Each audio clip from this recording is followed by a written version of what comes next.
విఠలు, పృథ్వీ, రాఘవాచార్య వీళ్ళు మాట్లాడిన తర్వాత నాలాంటి వాళ్ళు మాట్లాడడం చాలా కష్టం. చాలా యువకులు, ఆవేశం ఉంటుంది, ఆగ్రహం ఉంటుంది. వాళ్ళు పట్టుదలగా ఏదైతే మాట్లాడారో, నేనేమో చదువు చెప్పిన వాడిని చాలా కాలంగా. చదువు చెప్పినప్పుడు ఆవేశము టీచర్కు అసలు ఉండదు. క్లాస్ రూమ్లో నేను చెప్పే పాఠం వాళ్ళకి అర్థమైందా కాదా అనేది చూస్తాం.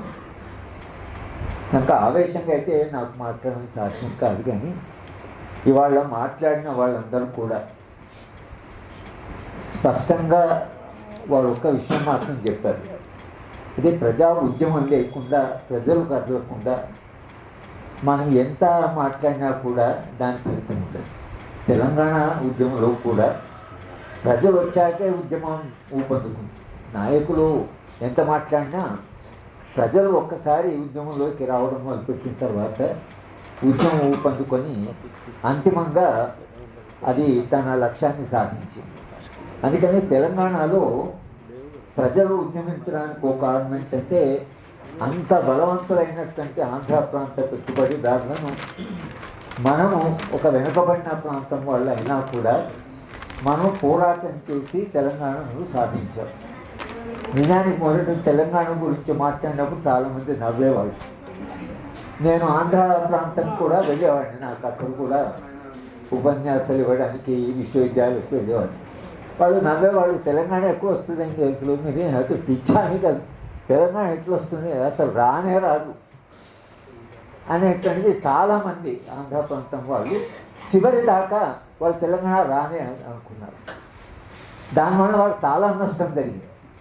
రాదు కూర్చోడం వలన అది వచ్చింది. తెలంగాణ వచ్చినాక వాళ్ళు ఆంధ్ర ప్రాంతం ఏంటి అని తెలియకుండా పోయింది.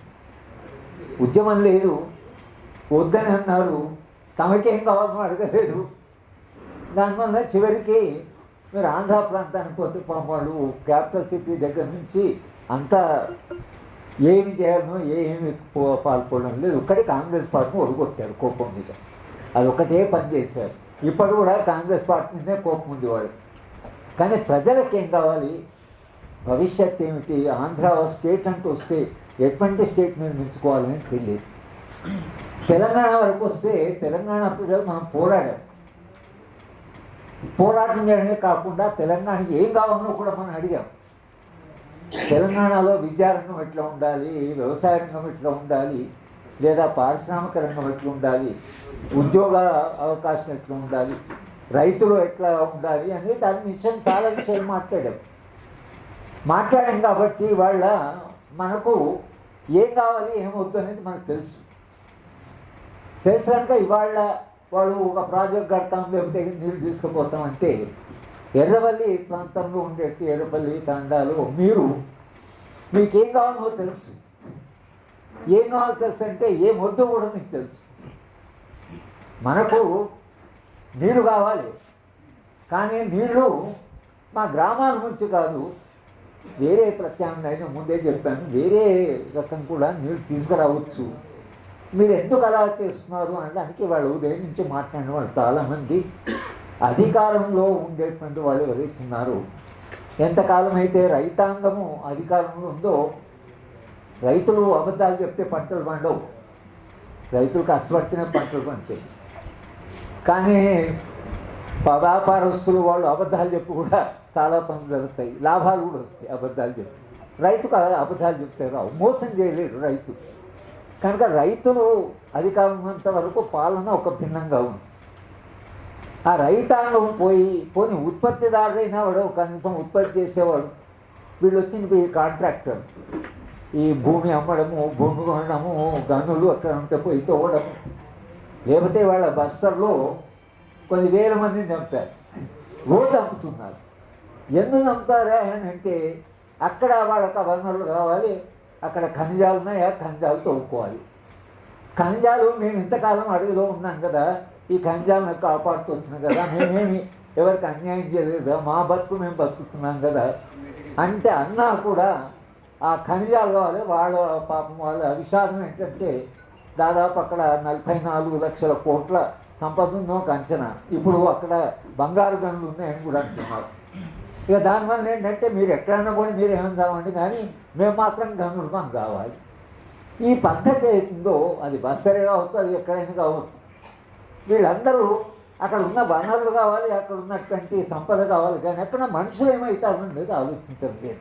ఇది దేశవ్యాప్తంగా మొత్తంగా జరుగుతుంది. ఏంటంటే మా లాభాలు గురించి, కానీ ఈ లాభాలు చేసుకునే క్రమంలో ప్రజలు ఏమైపోతారంటే ప్రజలను చంపైనా మేము ఈ అభివృద్ధిని మేము పాటిస్తున్నాం. అంటే ఎంత దుర్మార్గం అసలు. అభివృద్ధి అని మన కొరకు కదా, ప్రజలు లేకుండా అభివృద్ధి ఏముంటుంది, మనుషుల కొరకు కదా అభివృద్ధి కదా. కనుక ఇక్కడ పరిస్థితి ఏమొచ్చిందంటే మా లాభాల కొరకు మేము ఏదైనా చేస్తాం, లేకపోతే మనం వద్దంటుంటే వాళ్ళు రావడం ఎందుకు, అసలు మాకు ఇది వద్దు, ఈ ప్రాజెక్ట్ వద్దు అని మనం అంటున్నాం. లేదు మేము అమలు ప్రజలు వద్దన్న దానికి మీకేం సంబంధం అంటే వాళ్ళు ఎవరి కొరకు పాలిస్తున్నారంటే మన కొరకు కాదు, వాళ్ళు ఇంకొకరి కొరకు పాలిస్తున్నారు. దానివల్ల ఏమైపోయింది, వాళ్ళ మనం ఇంత పెద్ద ఎత్తున ఇక్కడ మీరందరూ కష్టపడి హైదరాబాద్ దాకా రావడం, ఇక్కడ వచ్చి గంటల తరబడి కూర్చోవడం, పంచాయతీ ఎన్నిక వస్తే బహిష్కరించడం, ఇంత చేసినా ఒకవేళ ప్రభుత్వం వీల్లేదనుకోండి, అప్పుడు మనం అడిగి ఎవరి కొరకు మీరు పాలిస్తున్నారు, ఎవరి ప్రభుత్వం ఇది అనే ప్రశ్నలు వస్తాయి. కనుక ఇవాళ ఈ మొత్తంగా జరిగిన మీటింగ్ సందేశం ప్రభుత్వానికి పాలకులు చెప్పిన ఏంటంటే మేము ఏం కావాలనో అది చేయండి, మాకు వద్దండి మీరు చేయండి, అది చెప్పడానికి ఇక్కడికి వచ్చాము. మనం మీరు చేస్తామంటే మీ ప్రభుత్వం మా ప్రభుత్వం కాదు, ఎందుకంటే మేము ఇంత చెప్పినా మీరు మరి మా మాట వినకుండా ఎవరి మాట వినిచేస్తున్నారు అనే ప్రశ్న వస్తుంది కదా. మన మాట వినకపోతే ఎవరి మాట వినిచేస్తున్నారు, ఈ అభివృద్ధి మా కొరకు వద్దంటే ఈ అభివృద్ధి ఎవరి కొరకు తెస్తున్నారు అనే ప్రశ్నలు వస్తాయి. ఎర్రబల్లి ప్రజలు ఏ పోరాటం ఏం చేస్తున్నారో ఈ పోరాటం కేవలం మీ ఎర్రబల్లి ఆ ప్రాజెక్టు వ్యతిరేకం కాదు, ఇది మొత్తంగా దేశంలో వస్తున్న ఒక అభివృద్ధి పేరు మీద జరుగుతున్నటువంటి అన్యాయం ఏదైతుందో దాన్ని ప్రశ్నించడానికి మనం వచ్చాం. మీరు మన పోరాటం మన గ్రామ పోరాటం కావచ్చు, కానీ ఈ పోరాటంలో చాలా పెద్ద అంశాలు ఉన్నాయి. అభివృద్ధిని మీరు ఇలా చేస్తే ప్రజలు దాన్ని అంగీకరించారు ఒకటి. రెండోది, ఇలాంటి అభివృద్ధి ఎక్కడ జరిగినా అది తప్పే అని కూడా. మహిళల గురించి మాట్లాడారు. మహిళలకు వాళ్ళు ఎన్నడైనా బయటికి రారు, వస్తే పోరు.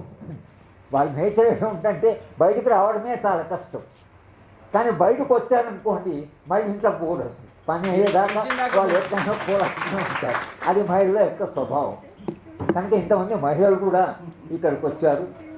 మనము స్పష్టంగా ప్రభుత్వానికి ఇవాళ జరిగిన మీటింగ్ ద్వారా ఈ ప్రాజెక్ట్ ఏదైతుందో దీన్ని వెనక్కి తీసుకోండి, ఇది శాంతియుతంగా దాన్ని వెనక్కి తీసుకోండి, శాంతియుతంగా ఉద్యమాలు చేస్తే ప్రభుత్వాలు వింటాయి అనేది దాంట్లో మీకు ఒక సందేశం. గవర్నమెంట్ కూడా వినే గవర్నమెంట్ అంటే ప్రజలు పెద్ద గొడవలు ఎక్కువ చేయరు, వింటారు కనుక వచ్చి చెప్తామని. కానీ మనం శాంతియుతంగా ఎన్ని రోజులు కూర్చున్నా వినలేదనుకోండి కోపం పెరుగుతూ ఉంటుంది. కనుక శాంతియుత ఉద్యమాల ద్వారా ఈ దేశంలో కొన్ని సమస్యలు పరిష్కారం అవుతాయి అని చెప్పడం కొరకైనా ప్రభుత్వము దీనికి స్పందించాలి. ఇక్కడ హైదరాబాద్ దాకా వచ్చాము, మేము మీకు చెప్పాం. మీ తరఫున ప్రజల తరఫున మాట్లాడేవాళ్ళు, ప్రజల కష్టాల గురించి మాట్లాడేవాళ్ళు, అభివృద్ధి గురించి మాట్లాడేవాళ్ళు, ఈ అభివృద్ధి నమూనా సరైనది కాదని మా బాబురావు సార్ ఆయన సైంటిస్టు సాధారణంగా ప్రజల గురించి పట్టించుకోరు, వాళ్ళ సైన్స్ వాళ్ళ పరిశోధన చేస్తుంటారు. కానీ ఈ అభివృద్ధి ఈ సైన్స్ ఏదైతుందో ఇది ప్రజలకు ప్రయోజనమా కాదు, ఇది ప్రజలకు మంచా కాదా. ఒక ఇథనాల్ ప్రాజెక్ట్ పెట్టారనుకోండి, పెడితే ఆ సార్ ఏంటంటే ఇథనాల్ అంటే ఏమిటి, ఇథనాల్ దాంట్లో ఏముంటుంది, ఆ పెట్రోల్ ఎట్లా ప్రొడ్యూస్ అయ్యింది వాళ్ళకి తెలుసు, టెక్నాలజీ. కానీ దీనివలన ప్రజలకు ప్రయోజనమా కాదా అని అంత ఒక్క స్టెప్పు బయటకు దాటినందుకు సారు ఎక్కడంటే అక్కడ పిలిస్తే, ఎక్కడ పిలిస్తే అక్కడ పోతే, ఎక్కడ ప్రజాఉద్యమం ఉంటే ఒక సైంటిస్ట్గా సార్ వచ్చి మాట్లాడుతూ, అంటే మనిషిలో మానవత్వం ఉండి మానవీయమైనటువంటి కోణం ఉంటే పాలన ఇలా ఉండదు.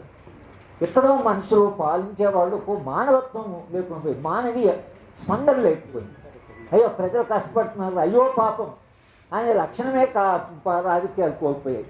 ఇటువంటి సందర్భంలో మనం చేస్తున్న ఉద్యమానికి సామాజిక న్యాయం కొరకు ఇంకా ఇతర ప్రాంతాలు కూడా అన్యాయం జరగకుండా మేమంతా ప్రజలుగా మేము స్పందిస్తాం మేము సంఘటితంగా పోరాడతాం అనేటువంటి ఈ మెసేజ్ అందరూ మాట్లాడిన వాళ్ళందరూ కూడా మీరు పోరాడండి, మేము ఇక్కడ ఉంటాం. అంటే మేము పోరాటం అంటే మీరు అక్కడ లేకపోతే మేము పోరాటం చేయలేము. మీరు పోరాటం చేస్తే మేము ఇక్కడ మీ తరఫున నిలబడి ఏమైనా చేయగలం. కానీ మేము పోరాటమే లేదు అనుకోండి, కింద అక్కడేమో లేదు, మీకేం పట్టుంది సార్, మీకు ఇదే పని, చదువుకోరాదంట, సైన్స్ చేసుకోండి, రీసెర్చ్ చేసుకోండి అంటారు. కానీ పోరాటం చేస్తున్నారంటే మాలాంటి వాళ్ళకి ఏంటంటే ఒక విశ్వాసం. ప్రజలు అంతిమంగా తమ పోరాటాల ద్వారా తమ సమస్యలను పరిష్కరించుకుంటారు. మాకు అప్పుడప్పుడు ఎంత చేసినా ఏం కాదేమో అనిపిస్తుంది. మళ్ళీ ఎదవాళ్ళని చూస్తే విశ్వాసం వస్తుంది. మిమ్మల్ని చూస్తే మళ్ళీ అరే ప్రజలు పోరాటం సిద్ధంగా ఉన్నారు, ప్రజల్లో చైతన్యం ఉంది. ఒక్క మాట నేను చెప్తున్నాను, నేను నిన్న కేరళకు వెళ్ళి వచ్చాను. సరే, కేరళలో కూడా ఒక సభ జరిగింది అనుకున్నట్టు.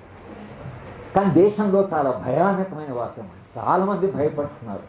విశ్వవిద్యాలయంలో పనిచేసే వాళ్ళు నోరు విప్పడానికి భయపడుతున్నారు, ఒక మాట మాట్లాడడానికి భయపడుతున్నారు. అంటే దేశంలో ముఖ్యమంత్రులు భయపడుతున్నారు, రాజకీయ నాయకులు భయపడుతున్నారు. ఈ భయానకమైన వాతావరణంలో తెలంగాణలో ఒక చైతన్యవంతమైన పౌర సమాజం ఉంది, చైతన్యవంతమైన ప్రజలు ఉన్నారు. ఇదే మన విశ్వాసం. ఈ విశ్వాసం ద్వారా మీరు మీ పోరాటం కొనసాగించండి. మా వంతు కర్తవ్యంగా మీ పక్షాన మేము మాట్లాడతాం, మేము రాస్తాం. మీ గురించి ఉద్యమానికి ఎలాంటి సహాయం చేయాలో అలాంటి సహాయం చేయడానికి వాళ్ళు మా నుంచి మాట్లాడారు. అందరూ కూడా మీకు విశ్వాసం ఇచ్చారు, మాకు విశ్వాసం ఇచ్చారు. మేము మీకు విశ్వాసాన్ని, ఈ సభ తప్పకుండా మీకు విశ్వాసాన్ని కలిగించింది. రెండు రకాలే. మిమ్మల్ని చూసి మాకు విశ్వాసం వచ్చింది. ప్రజలు ఉన్నారు మనకి, అందుకని చాలామంది ధైర్యం కూడా మాట్లాడి ఇంతమంది ప్రజలు మన ఎవడు ఏం చేస్తుంది, మీకేంటంటే ఇంతమంది సార్లు ఉన్నారు, మన ఉద్యమం ముందుకు పోతుంది. మీకు ఈ పరస్పర విశ్వాసం మీద మనము కొనసాగవలసి ఉంటుంది. చాలా ఎగ్జాంపుల్ చెప్పాను. ప్రజలు పోరాట ఆపిన సందర్భాలు చాలా ఉన్నాయి. ప్రజలు పోరాటం చేసి చాలా చాలా పెద్ద వాటిని ఆపారు. ఆపినటువంటి అనుభవం మనకుందే. పోరాడితే లక్ష్యాన్ని సాధించే అటువంటి అనుభవం కూడా తెలంగాణ ఉద్యమం ఇచ్చింది. కాబట్టి తప్పకుండా ఎక్కడో మీ ఉద్యమం తప్పకుండా విజయవంతమవుతుందని మాకు విశ్వాసం ఉంది. మీరందరూ ఇక్కడ దాకా వచ్చినందుకు, తర్వాత మా మాట గౌరవించినందుకు, మేము పిలిచిన వక్తలందరూ కూడా, అందరు రాలేదు కానీ వచ్చిన వక్తలు కూడా చాలా విశ్వాసంతో మీతో మాట్లాడారు. కనుక వాళ్ళందరూ కూడా పేరు పేరున నేను ధన్యవాదాలు చెప్తూ మీ ఉద్యమం కొనసాగాలి.